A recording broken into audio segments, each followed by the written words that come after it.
Hello, everyone. Dennis Sullivan here. Sunday, September the 15th, 2019. Speaking to you right after the game that just concluded, Miami Dolphins, New England Patriots. The Patriots win by a score of 43-0. Okay. Anyway, guys, we want to take it serious, but I mean, come on, I'm not going to start getting miserable about all this stuff, Um, but it's our team, it's my team, and I have to. Of course, I'm going to feel bad after you lose 43-0. Well, I usually like to give a trivia question when I provide you with these videos. So today's trivia question probably will be a very easy one for those of you that follow the Dolphins at least somewhat closely. And that question is, what week is our bye week? What week is our bye week? And I'll have that answer. And that's a very important question because when you're outscored 102-10, in your first two games, yeah, you pretty much want to know. you want to know when that bye week will be. Okay, everyone. All right.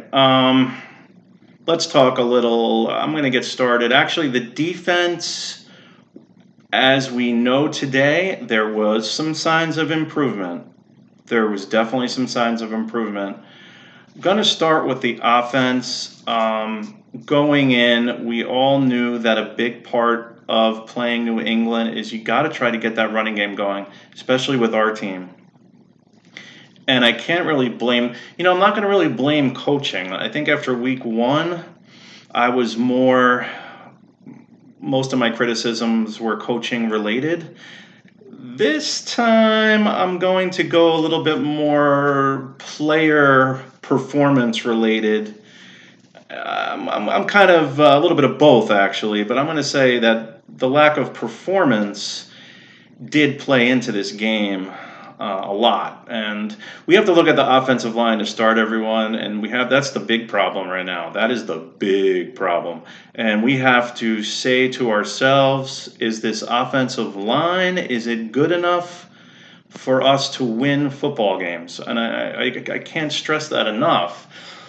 Because everything, in my humble opinion, surrounding week 2 and the game that we just saw was surrounded by the lack of effective play from the offensive line. No room to run the ball.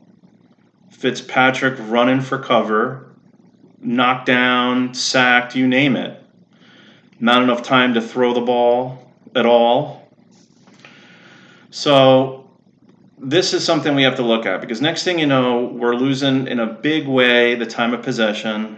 We get out rushed, meaning rushing attempts, 35-15 by the New England Patriots.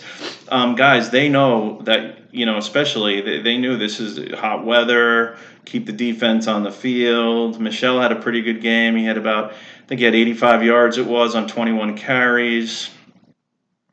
They ran the ball well, and they committed to the run. I think we wanted to do the same thing. The only problem was we couldn't run the ball. And when we tried, we'd be looking at 2nd and 9, 2nd and 10, 3rd and 8, things like that. Things just like that. I liked how we started offensively with the scheme of things, with the play calling, with the barrage run, which didn't really go anywhere, but then the end around on 2nd down, hey, why not? I like the call. It just didn't really work. Now, we got to keep in mind, guys, the New England Patriots defense this is a defense that is on a roll. To say that this defense is on a roll would be an understatement. These guys are on fire defensively. They shut down the Los Angeles Rams in the Super Bowl. Plus, they come back to start this season and just destroyed Pittsburgh. I think they allowed, 3 points in week 1? Okay, this defense is on a roll, so we have to understand that. But at the same time, we just played 2 games, and I'm not seeing any consistency with the run blocking, that's for sure. And we're not getting enough time to throw the ball. I mean, yeah, you're going to have plays that the defense just beats us to the punch. You know, they figured something out and they send someone and it works. But we have to do a much better job at this. Two things that jump out. Devontae Parker didn't have any catches. I mean, he almost had that one grab on the long pass. That would have been really nice. Seemed to get like stripped away from the defender. It was a very nice play from the defender. But you look at Devontae, I mean, yeah, we were targeting him, but they weren't like quality targets because unfortunately we were under this duress all game. So it's not Devontae's fault that he didn't catch a pass, in my opinion.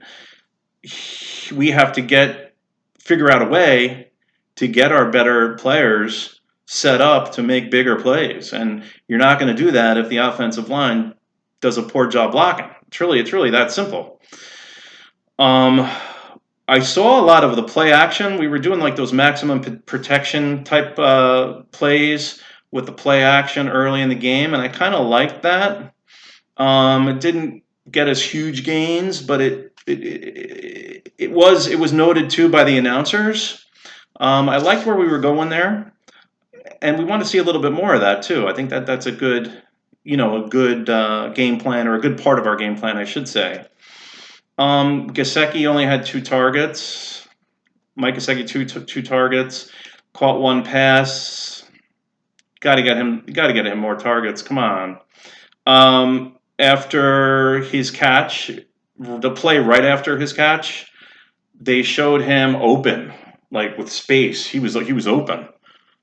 But Fitzpatrick was under serious pressure and never saw him. I mean, Fitzpatrick was like running backwards because he was being chased by New England defenders. So we never benefited from that. Kenyon had a couple of nice plays. We got him a little bit more involved. Still got to see more of that. I don't understand why we don't start him. Like, he's the much better receiver of the running back core of players. He's still a good. No, I shouldn't say still. He's still a young guy. Come on, why aren't we starting Kenyon Drake? And then the announcers on today's game, televised team. There, the announcers, TV announcers is what I was looking for. They had mentioned that there were trade rumors surrounding Kenyon Drake. I have yet to hear that myself until today, so this is new.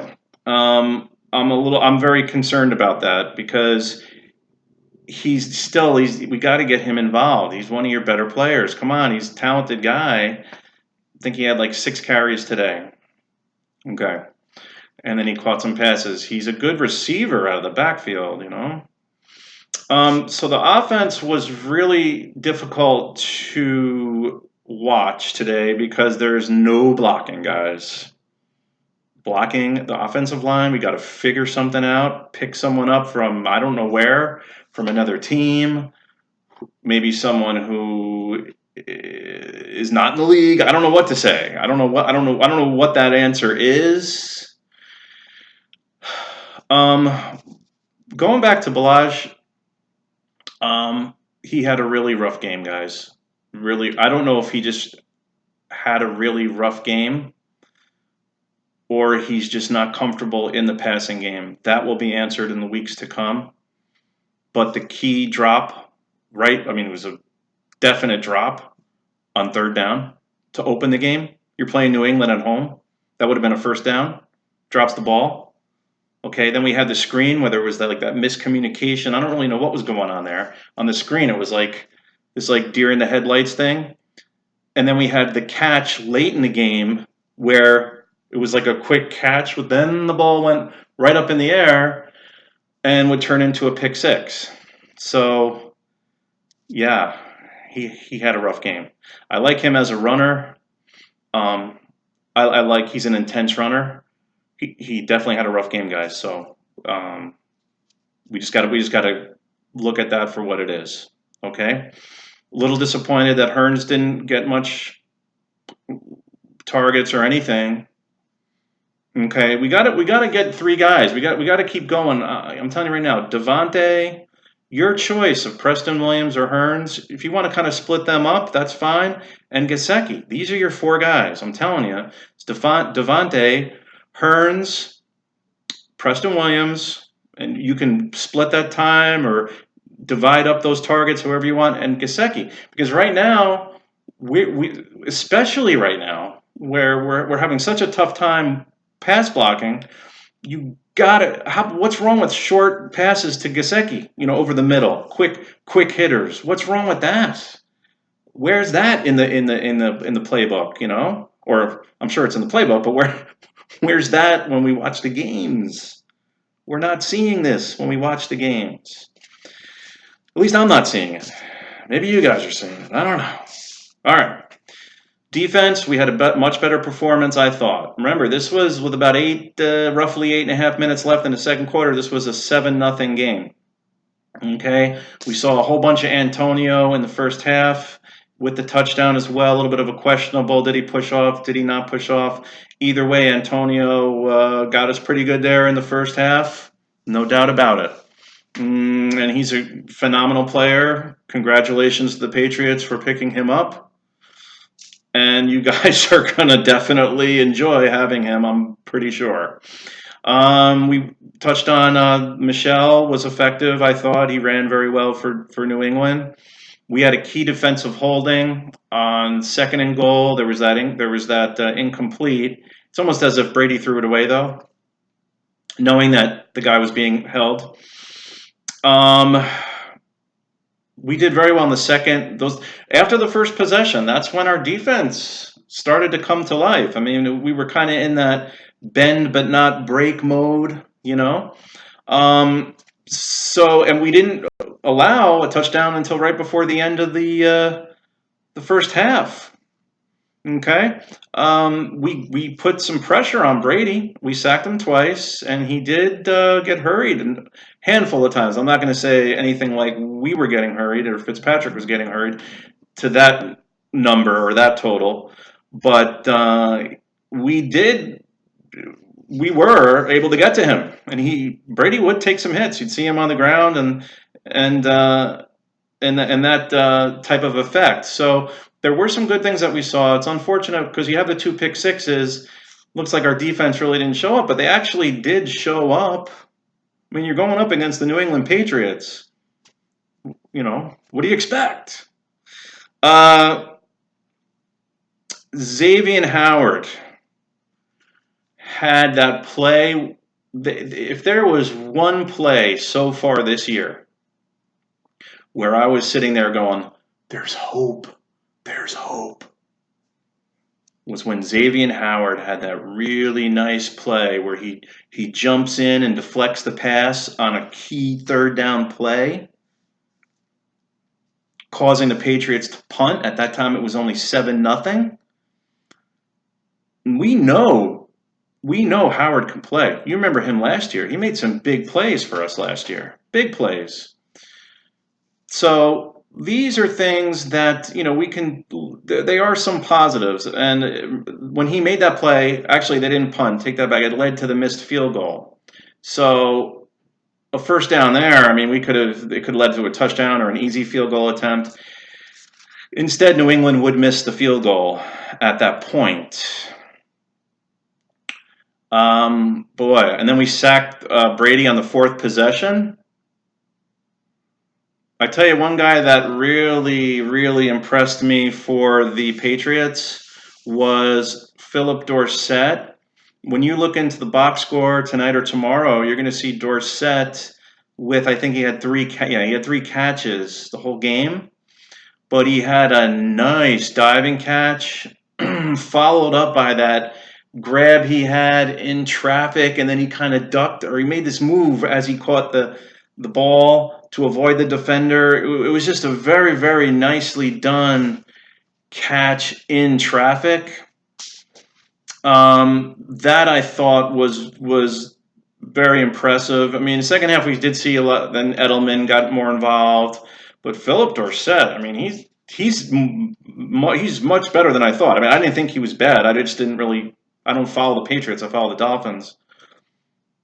Maybe I just didn't know enough about this guy because he was he looked good. He looked on a couple of those plays. He looked like Antonio. I thought I was watching Antonio out there. Other than that, guys, we had Mark Walton come in, 3 carries, 15 yards. I mean, maybe get Walton involved. What's wrong with that? Maybe we can get him involved more. So let's look at that.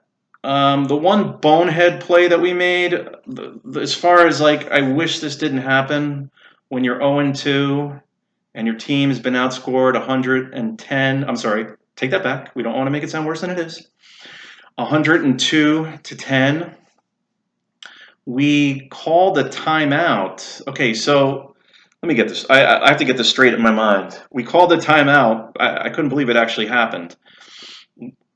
New England goes up 13-0. They're ready to attempt the extra point. There's about 1minute and 19 or so seconds left in the first half, right? We still have 2 timeouts, meaning maybe we could hit a couple of plays and kick a field goal or something. It's still late. It's almost halftime. We're down 13-0. We have 2 timeouts. Something happened. Maybe we only had 10 players on the field or something like that, and we call a timeout. And that left us with only 1 timeout. And, things like that are kind of, as a fan, they're just frustrating, guys. They're just frustrating. And then the funny part is, they missed the extra point. They missed. So the TV announcers are saying that's a new strategy. I mean, that was comedy, that was funny. The TV guys are saying, it must be a new strategy, because they were as bewildered as everyone else. All right, and then the wheels fell off in the second half with the pick sixes. And in this game, when the wheels fell off, man, the wheels fell off. Woo! And I almost forgot about this, actually.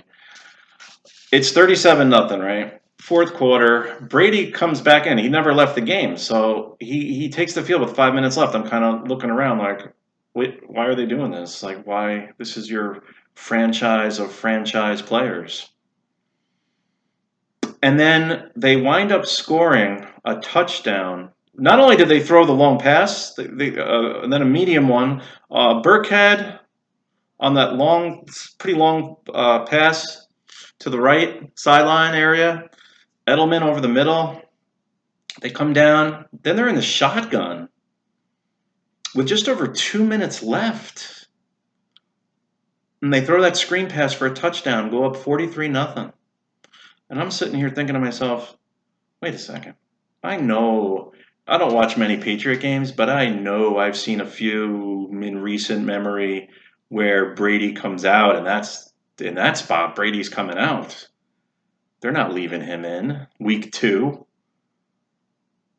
100-degree heat index. They're not leaving him in. But it took me about a half hour to figure it out, guys, because I kept thinking to myself, why? Like, why would you leave him in? Why would you do that? And I thought about it, and I thought about it, and I thought about it a little more. And I have an answer. The answer is, in my humble opinion, the reason why they just kept going and got into that shotgun with a little over 2 minutes left and threw that last touchdown pass, they didn't forget the game from last year, which I believe gave us our 7th and final win later in the season, aka also known as the Miracle in Miami. They didn't forget it. They knew that was a game they should have won. And they certainly got us when we were down today, guys. They got us when we were down. So, Dolphin fans, Dolphin players, Dolphin coaches, everyone's got to just stay positive. We got to. I know it's tough. Got to figure this out with the offensive line. I did like Preston Williams. catching 4 balls for 63 yards. Let's see a little more of that. We got to figure out a way. The defense was intense. It showed signs of improvement. We got to build on that, guys. Got to build on that. Otherwise, let's answer that trivia question. Trivia question: what week do the Dolphins have a bye in the 2019 season? That answer is week 5. Week 5. We got 2 more games to go, and then we have the bye week. By the way, thank you those that make up the NFL schedule for starting our season against the Ravens and Patriots at home, on the road against the Dallas Cowboys, and then we get another home game, but with the super strong 2018 Los Angeles Chargers. I almost said San Diego Chargers again. Los Angeles Chargers. So look at those first 4 games. Ravens, Patriots, at Dallas, and the Chargers. I don't know about you guys. That's a rough schedule. What's up with that? I know we have to play New England twice every year anyway, and a lot of this is factored in with what division you're playing. You know, each year you play another. I know that is all factored in, but I mean, to start the year, isn't that a little rough? We only won 7 games last year. Come on. Anyway, guys, great being on here again. I appreciate you watching. Sports Snippets with Dennis Sullivan. I'll see you. Yes, you. Next time, and you have a pleasant Sunday evening. Bye for now. Thank you, and have a good rest of your day.